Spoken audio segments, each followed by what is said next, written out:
Telangana assembly budget సమావేశాలు లాంఛనంగా ఇవాళ ప్రారంభమై ఉదయం గవర్నర్ ప్రసంగంతో ప్రారంభమైనటువంటి సమావేశాలు ఇక ఈ నెల ఆఖరు వరకు అంటే దాదాపుగా మార్చి 27వ తేదీ వరకు కొనసాగేందుకు అవసరమైనటువంటి ఏర్పాట్లు బీఏసీలో నిర్ణయం కూడా తీసుకున్నారు. ఇవాళ జరిగినటువంటి గవర్నర్ ప్రసంగంలో ప్రభుత్వం చేపడుతున్నటువంటి ప్రజా సంక్షేమ కార్యక్రమాలు ఏ రకంగా ఇబ్బందులు ఎదుర్కొంటుందో, ఏ రకంగా వాటిని అధిగమించేటువంటి ప్రయత్నం చేస్తోంది, రానున్న రోజుల్లో ఎటువంటి చర్యలు తీసుకోబోతున్నారు అంటే it's reflection of the government ideology ఎట్లా ఉంటుందనే దానికి సంబంధించి ఒక గవర్నర్ తన స్పీచ్లో పేర్కొనడం జరిగింది. అయితే ఆ సమావేశం తరువాత జరిగినటువంటి మీడియా సమావేశంలో బీఆర్ఎస్ తరఫు నుంచి బీఆర్ఎస్ వర్కింగ్ ప్రెసిడెంట్ ఇది ఒక కాంగ్రెస్ పార్టీ ప్రెస్ నోట్గా ఉంది అని చెప్పి ఆయన విమర్శలు కూడా చేశారు. ఇంకొక ముఖ్య విషయం ఏంటంటే ఇవాళ అసెంబ్లీకి చాలా రోజుల తర్వాత బీఆర్ఎస్ అధినేత కేసీఆర్ ప్రతిపక్ష నేత హోదాలో ఇవాళ సమావేశాలకు హాజరయ్యారు. సమావేశాలు ప్రారంభమైన కారణం నుంచి అంటే కాంగ్రెస్ ప్రభుత్వం అధికారంలోకి వచ్చినప్పటి నుంచి కనుక చూసినట్టయితే కేసీఆర్ ఈ సమావేశాలకు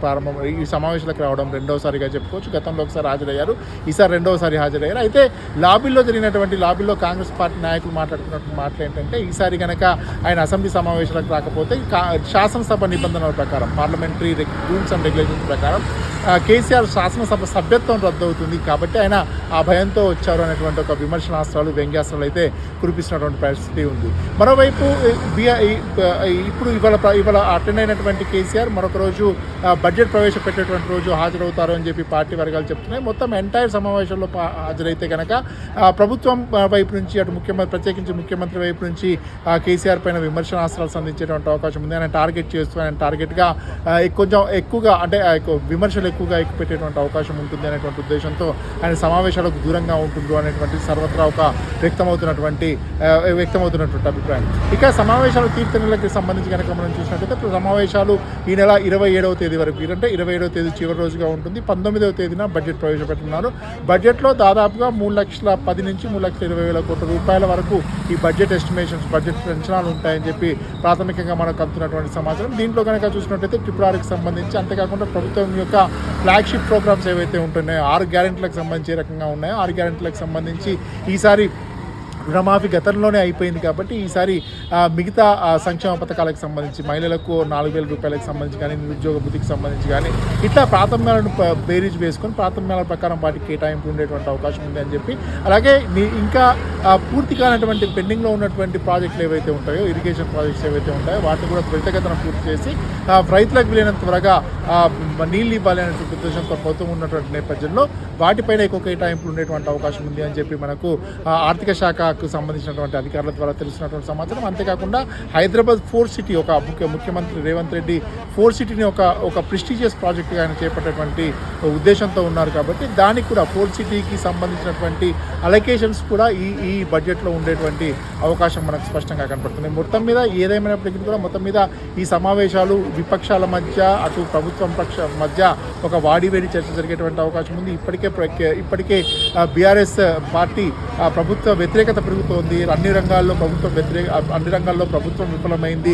రైతులకు రుణమాఫీ కాలేదు, రైతులకు రావాల్సిన రైతు భరోసా కింద రావాల్సినటువంటి నగదు బదిలీ పథకం కింద రావాల్సినటువంటి నిధులు రాలేదు, కళ్యాణ్ లక్ష్మి షాదీ ముబారక్ లాంటి కార్యక్రమాలు ముందుకు సాగట్లేదు.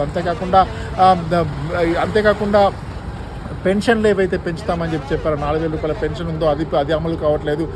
మహిళలకు తులం బంగారం ఇస్తామనేటువంటి కార్యక్రమం ఏదైతే ఉందో అది కూడా అమలు కాలేదు. ఇట్లా రకరకాలుగా ఏకరువు పెడుతూ వస్తోంది. ప్రభుత్వం అన్ని ప్రజా వ్యతిరేక కార్యక్రమాలు చేపడుతుంది అని చెప్పి విమర్శిస్తున్నటువంటి నేపథ్యంలో ఈ సమావేశాలను వేదికగా ఈ ప్రభుత్వంని నిలదీయాలనే ఉద్దేశంతో ప్రధాన ప్రతిపక్షమైనటువంటి బీఆర్ఎస్ ఉన్నటువంటి సందర్భం మనం చూస్తాం. At the same time BJP కూడా తమకు అంది వచ్చినటువంటి అవకాశం ప్రత్యేకించి ఈ ప్రభుత్వం ఈ మధ్యకాలంలో ముఖ్యమంత్రి రేవంత్ రెడ్డి కూడా కేంద్ర ప్రభుత్వం పైన విమర్శనాస్త్రాలు ఎక్కువ పెడుతున్నటువంటి నేపథ్యంలో మీరు RRRకి ఎందుకు డబ్బులు తీసుకురాలేదు, మిగతా వాటికి ఎందుకు తీసుకురాలేదు, ఇట్లా ప్రాజెక్టు బేస్డ్గా అంటే మెట్రోకి ఎందుకు నిధులు తీసుకురాలేదు, ఇదన్నీ కూడా ప్రధానమంత్రి నరేంద్ర మోడీని టార్గెట్ చేస్తూ ఆయన విమర్శలు చేస్తున్నటువంటి నేపథ్యంలో బీజేపీ కూడా తమదైనటువంటి శైలిలో ఈ సమావేశాల్లో అధికార పక్షాన్ని నిలదీసేటువంటి అవకాశాలు అయితే మనకు స్పష్టంగా కనపడుతున్నాయి. ఏదేమైనప్పటికీ కూడా మొత్తంగా లాబీలో ఒక ఉత్కటమైనటువంటి చర్చ కూడా జరుగుతుంది. ఎప్పుడు నాయకులు ఎవరైతే ముఖ్య మంత్రి పదవి ఆశిస్తున్నటువంటి నాయకులు ఎమ్మెల్యేలు ఎవరైతే ఉంటారో వాళ్ళు కూడా మాకు మంత్రి పదవులు ఎప్పుడు వస్తాయనేటువంటి ఒక ఉత్సుకతతో ఒక ఉత్సాహంతో ఎదురు చూస్తున్నటువంటి సందర్భం చూస్తున్నాం.